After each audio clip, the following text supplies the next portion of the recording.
আজ state bank of ইন্ডিয়ার উদ্যোগে এক রক্তদান শিবিরের আয়োজন করা হয় ঘাটালের সৃষ্টি লজে।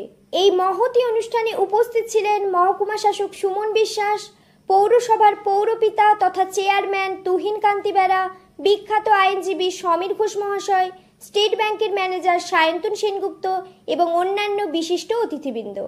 রক্তদানের মাধ্যমে সমাজে সহমর্মিতা ও মানবিকতার বার্তা ছড়িয়ে দেওয়াই ছিল এই কর্মসূচির মূল উদ্দেশ্য। ব্যাংকের পক্ষ থেকে জানানো হয়েছে ভবিষ্যতেও এমন সমাজ কল্যাণমূলক কাজ তারা করে যাবে। তথ্য ও রিপোর্টে সুজয় পাজার সাথে সংবাদ পাঠে আমি অন্তরা মাইতি, ঘাটাল বার্তা।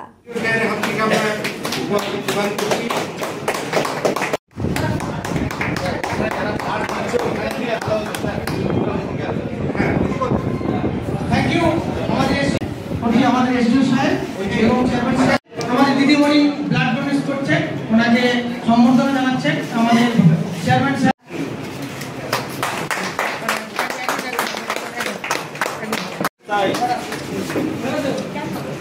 বিকাশ দেশাই।